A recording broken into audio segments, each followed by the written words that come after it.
So conditionals are indispensable pretty much in almost every programming language. We almost always need the ability to check conditions and then change the behavior of the program accordingly, right? Decision structures will evaluate expressions which produce true or false as the outcome. And you're going to need to determine which statement to execute if an expression outcome is true or false otherwise.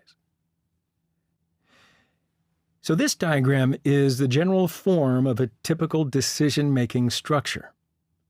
Ruby will assume any non-zero and non-nil values as true, and if it is either 0 or nil, then it is assumed as a false value, right? So the diagram shows if some condition occurs, check the condition. If the condition is true, execute the conditional code. And if the condition is false, pass conditional block and continue. All right? So let's go ahead and do up some examples to understand those conditionals really clearly. So open up your Pentest Studio or any of your favorite development editors. By now it better be Aptana, but I'm just saying. And we're going to want to write in a file, not an interactive window this time. So let's create a Ruby project. And the project name is examples. Now, create a file.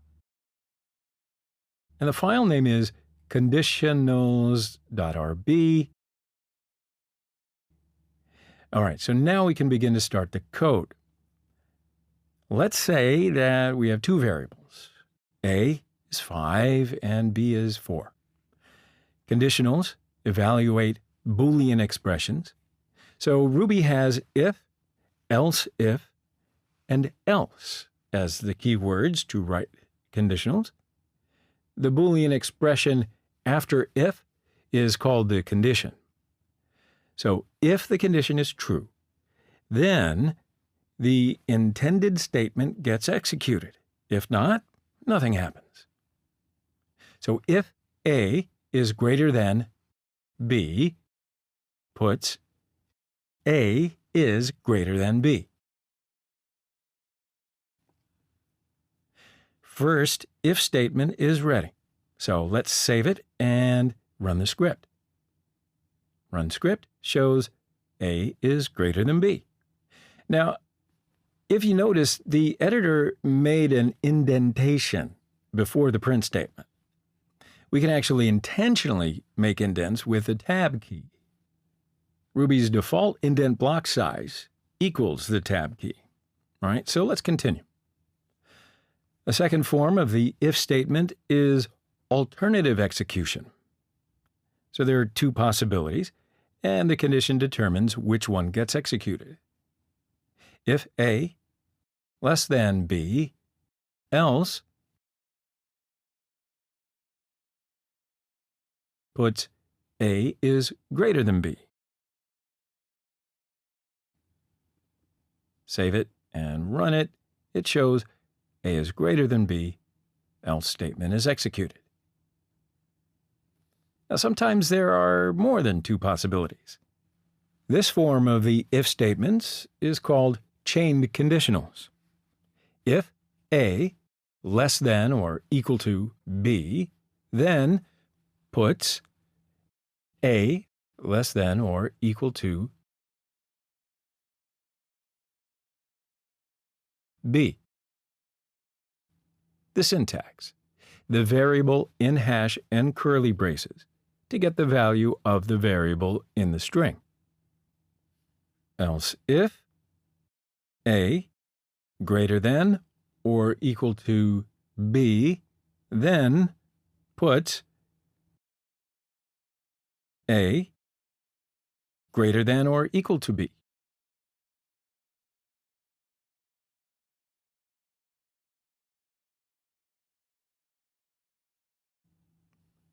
Run it, and it shows 5 greater than or equal to 4, the second condition.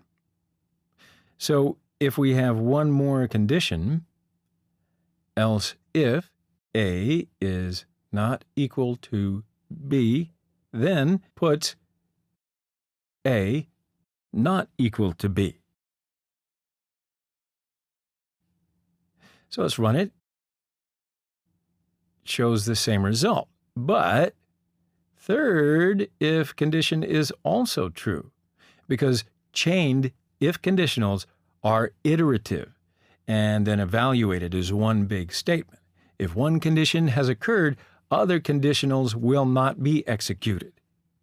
So if you want to check this condition prior to the others, you've got to place it before. So let's cut and paste and run. Now it shows the expected result, 5 not equal to 4. So we can also nest these conditionals. So let's select the last if condition block, press the tab key. Now, last block in the second if block, we do not need the else if keyword. We need the if keyword. So make the required indent for a put statement, and now it's ready. So run, and it shows 5 not equal to 4 and 5 greater than or equal to 4, right? So it means that the last if condition will be executed only if the second if statement is true. Cool? If A is greater than 10, then puts A greater than 10. Else if B less than 2, puts B less than 2. Else puts else statement. Run, and it shows else statement because A, 5 is less than 10. First condition is false. B, 4 is greater than 2. Second condition is also false. So it executes the else statement. We can use logical operators in conditionals. If A is greater than B and B is greater than 0, then puts both conditions are true.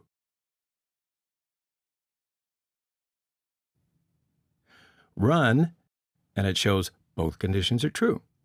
So 5 is greater than 4 and 4 is greater than 0.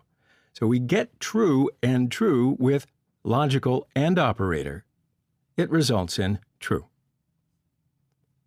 If A is less than B or B is greater than 0, then puts at least one of the conditions are true.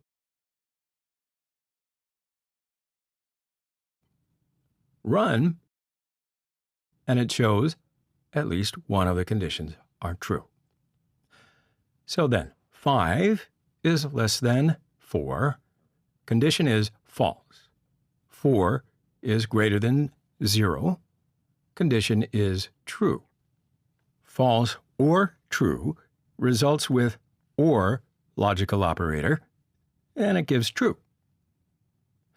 Now, sometimes we may have only one statement to execute, so we can then put it on the same line as the if statement. How do you do that? Puts A is greater than B, space. If A is greater than B, run, and it shows 5 greater than 4. So it's kind of a shorthand again. Now, in Ruby, we can make variable assignments with if statements. Let's try that with message equals if A is greater than B, then A greater than B, else if A is less than B, then A less than B, else then A equal to B, end. Puts message. Now run it, and it'll show A greater than B. The first block is executed. So sure enough, in this lecture, we did a bunch of examples and hopefully enough for you to understand how these if statements influence the results. To make it crystal clear, you should really do some more exercises until it just becomes second nature.